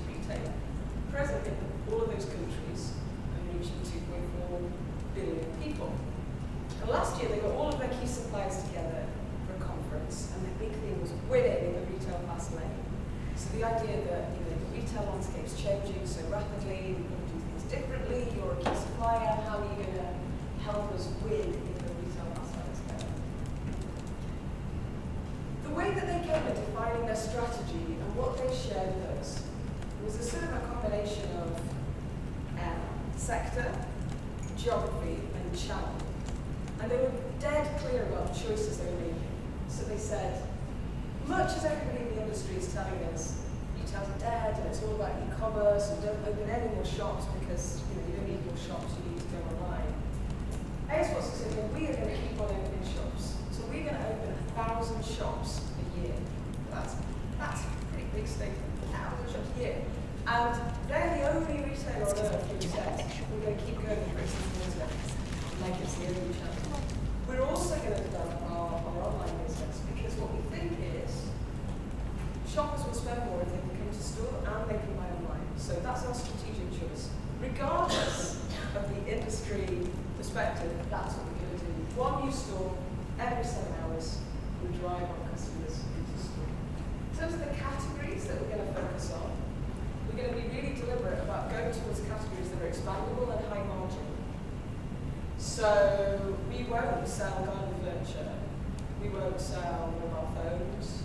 We're just going to stick to these things and be famous for these categories. So it was a lot about not just what they were going to do, but what they weren't going to do as well, and that idea of making a choice.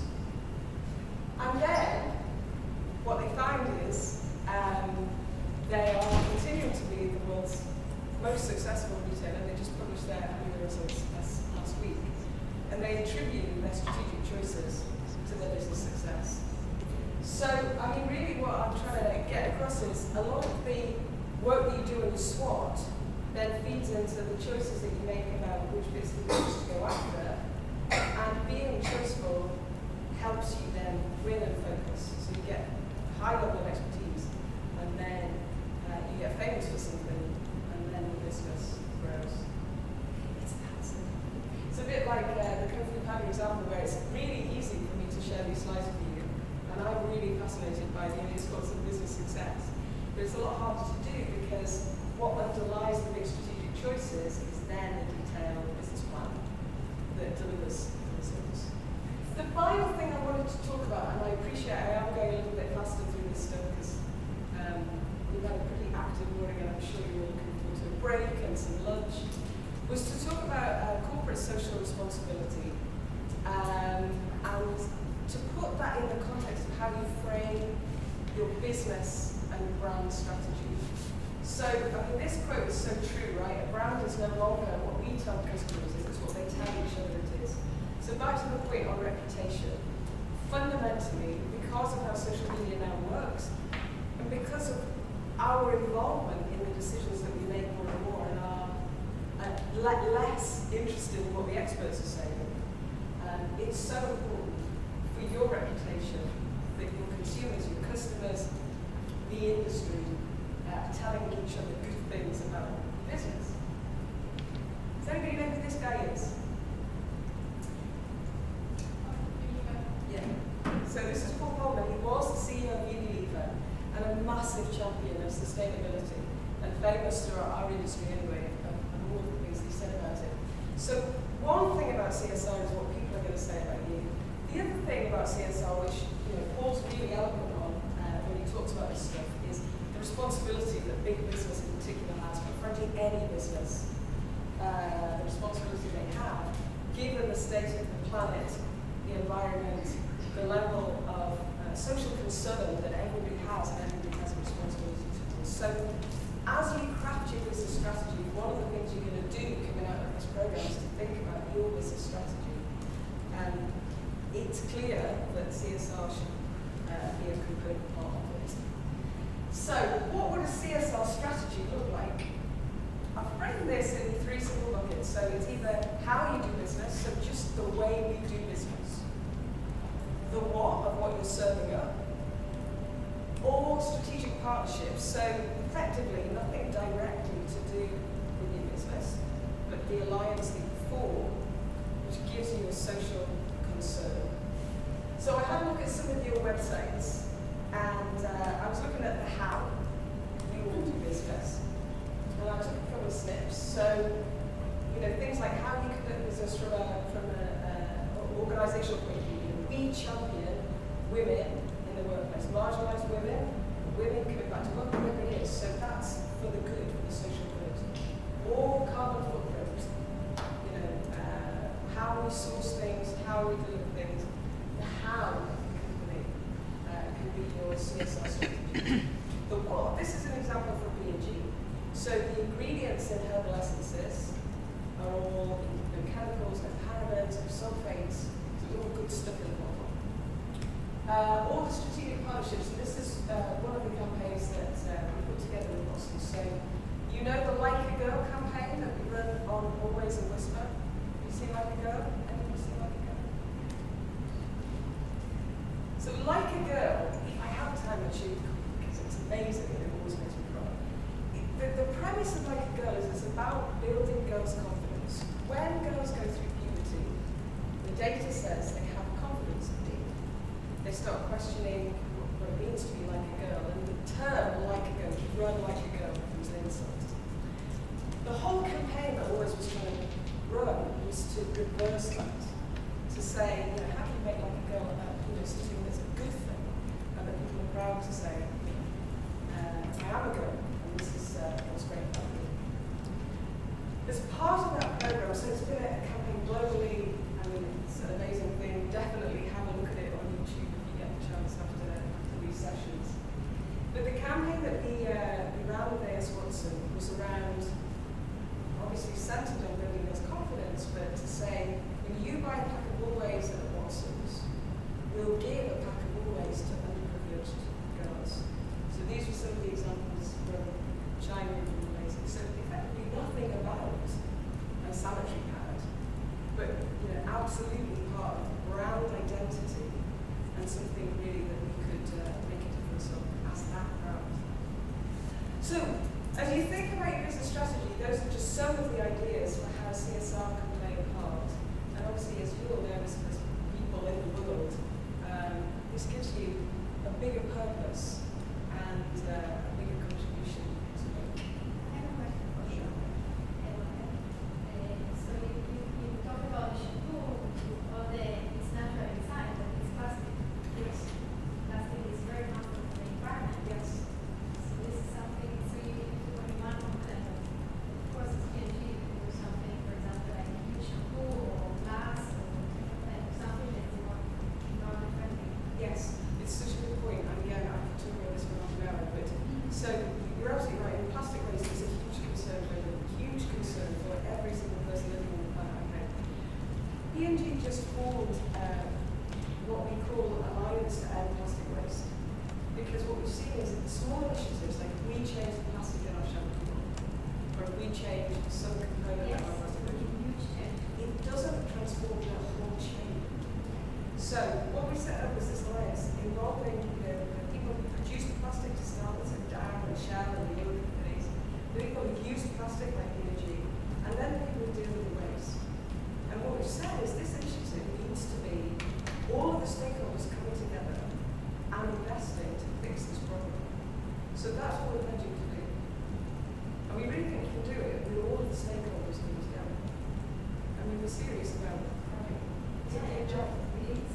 It's a big responsibility. It's so true. It's so true. I can send you some more stuff on it as well, because I agree, and I've got a huge level of questions because it is fundamental, particularly in this part of the world. Agreed. So I won't go into huge amounts of what B&G are up to in this space, but suffice to say that it is an absolute responsibility for us as well. And there are some interesting ideas and thought starters about the elements of CSR that you can make a difference on in your business. That's not already part of the strategy. I'm aware that for a lot of you it already is.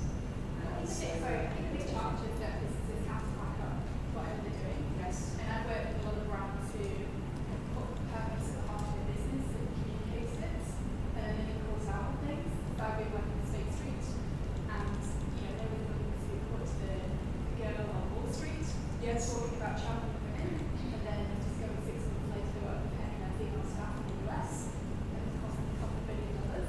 So I think it's all a very painful picture, and yet consumers buy into it, but unless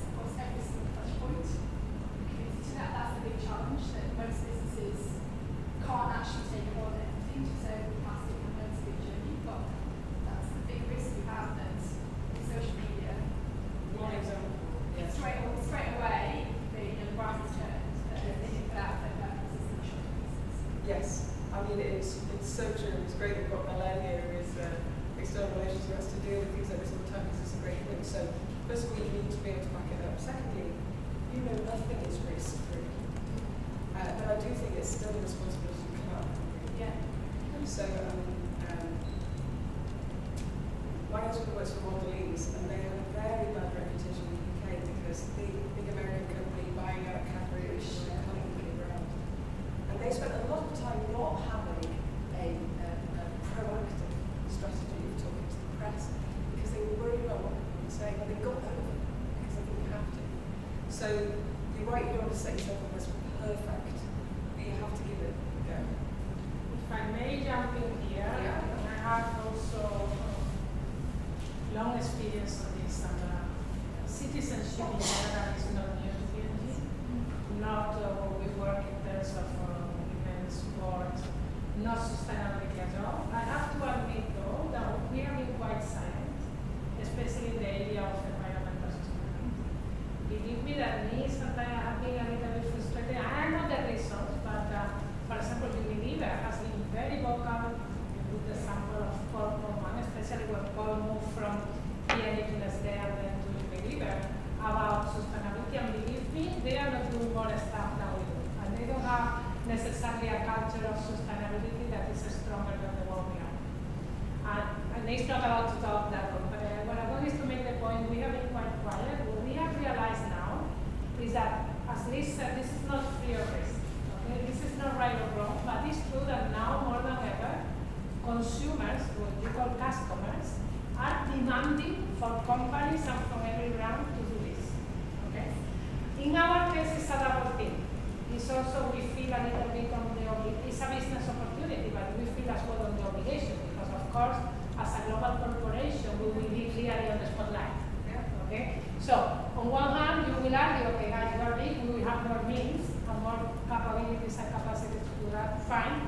But we will also, on the other hand, be in the spotlight and something happen. And let me tell you, I don't know whether you yourself have worked with some activist companies. They do that on purpose. They use companies like P&G to put them on the spotlight, even if they know, because many of them we have relationships and we are partners, they know we are doing good, but it's a good way for them to get publicity on a topic where they want to move the needle. So, we guys, even with your brands that are smaller, don't be afraid. Of course, you need to have a very strong right to say something, but don't be afraid because this is more and more a demand. For P&G, and because you manufacture and you sell so much bottles and everything in plastic, even thinking about shampoo, just saying, okay, we care about the environment, so instead of selling things in 500 liter, we're going to do it huge. It will be 1 liter, 2 liter, so the family doesn't have to buy so many plastic, and give some other opportunities. It's a Believe me, all that is very thoroughly studied. If you do it, you are touching on a case that I know very well, Yes. because I used to be the global communications lead for her. Let me tell you that even the big bottles that we have here, in many markets you cannot sell them because nowadays there is another problem that is space limitation in the bathroom. So consumers don't want a big bottle. Even the pouch, having, let's say, lighter packaging, still we are doing this. What we are doing is trying to balance giving consumers a more sustainable packaging solution without compromising the efficacy and the nice way to use the product. Believe me, super challenging. The good news is that consumers are starting, and we are all consumers at the end of the day, to be happy to give up on certain things in order to protect the environment. But that is not the case for everybody, and believe me, that was not the case before. You will talk to consumers, and they will tell you, no way, I'm gonna give up. I like to have a small bottle. If I like to have a small bottle, that is the same that I take to the gym.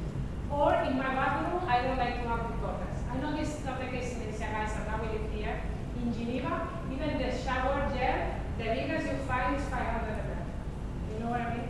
It's free, then you need to sell many more bottles. Listen, believe me, guys, there are all kinds of, we talk about this concept of circular economy because the plastic issue specifically, first, it cannot be corporation alone. Corporation play a big role, but not alone. Second, it has to be multi-dimensional approach. So from us selling less plastic, for us to replacing plastic with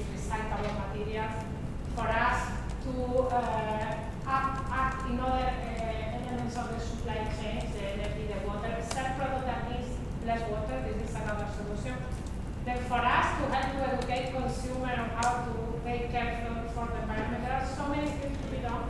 The good thing is that now there are, I don't know what you heard about the Alliance to End Plastic Waste. This is a big alliance that has been launched in London in February, I think it was launched. This is a very good initiative. And big money is going to be invested there. The commitment is now $1 billion. The plan is to really spend $1.5 billion. So believe me, there is now things have become not only talking but walking the talk, but it will take time. Good. Believe me, all this is super exciting.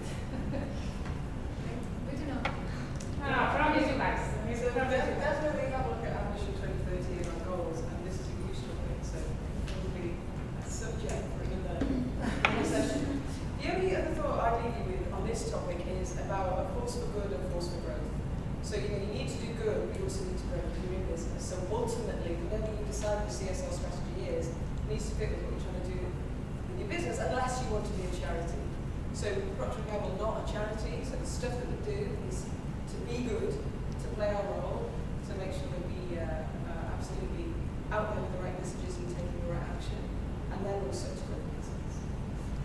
All right, so then we were going to wrap up with a final insight from our expert insight provider. I think I'm going to need Norman to play this again. And then we will take a break. So I want to say thank you so much for your participation. It was brilliant to have so much dialogue. I know I have to go a little bit faster at the end, but hopefully you still took away the big points, and we will come back to the SWOT. Particularly pleased that you said, it was great to see it written down, so I'm sure that could be an interesting thing to take forward. So thank you.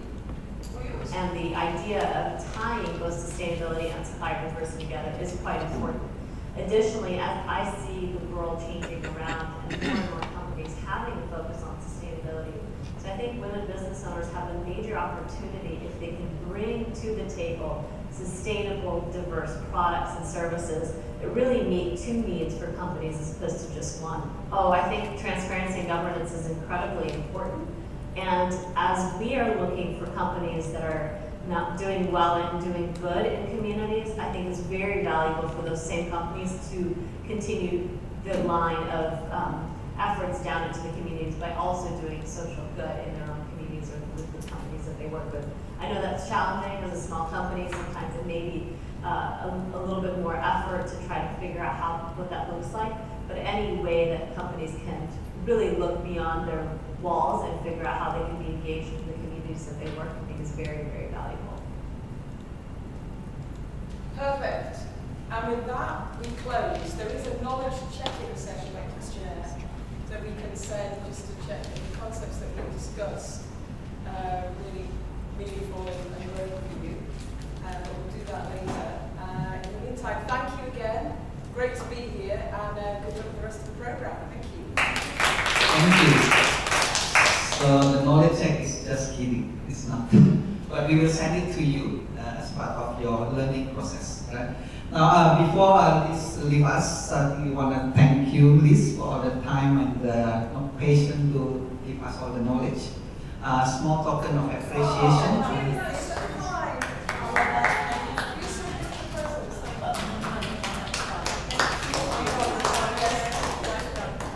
And we also want to thank our facilitator this morning, Norman. I know you put a lot of work into this week coordinating with everybody, so thank you as well. So we hope everyone enjoyed the session. And we were doing photos, right? We did a photo earlier this morning, so because we got the need. Right. So we're just waiting for lunch to be prepared. So we kind of have a little bit of a longer break right now. Lunch should be prepared by 11:30, so you have about 10 minutes, and we'll grab lunch. And then our lunch and learn topic presenter will be here at about 11:40 after she finishes another meeting. So enjoy a little break right now.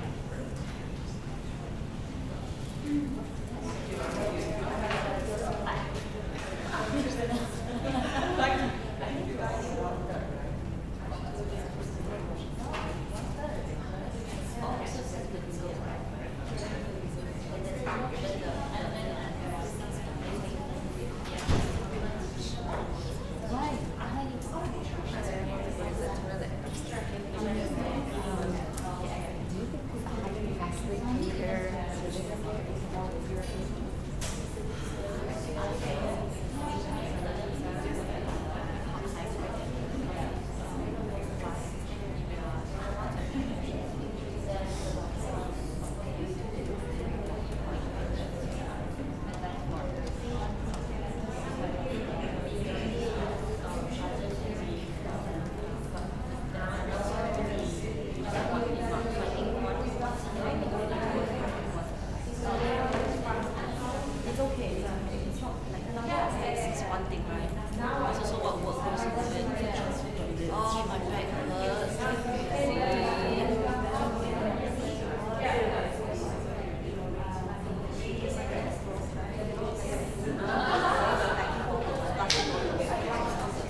No, this one's like negotiated. Well, then let's take the photo anyway.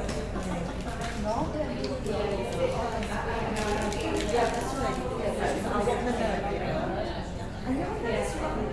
It's just really nice. With your messy.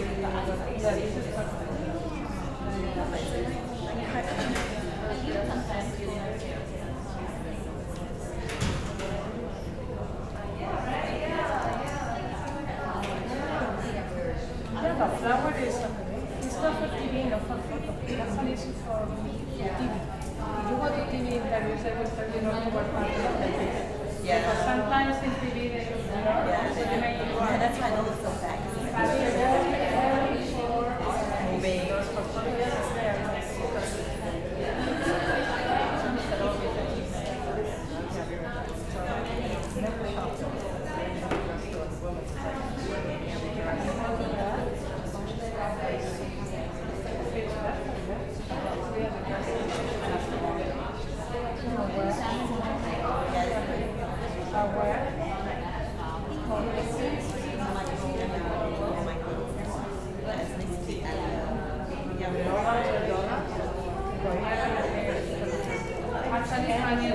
You know what I do?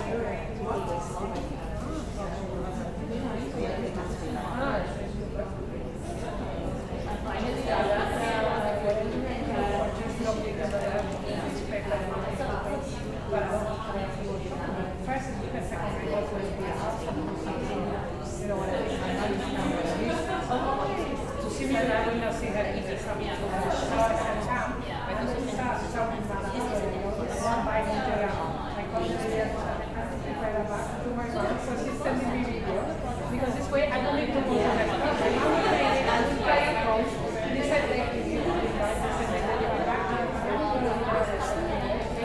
it's not a long time. I didn't. It's funny how consistent it is. And yesterday, because she was telling me about now send me some short dress. So actually, you reminded me, like, you reminded me when you said, I said, million dresses because it's a then she sent me one dollar. Not that nobody had a customer. She said, and this is my customer, Patricia, and the ladies calling my like, like this. The model. Like this, so we have a You will get that.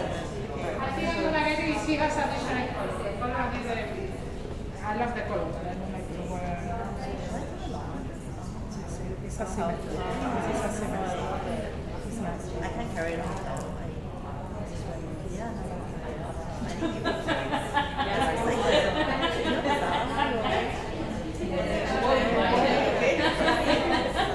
I can carry it on. I keep forgetting the short one. No, it's short.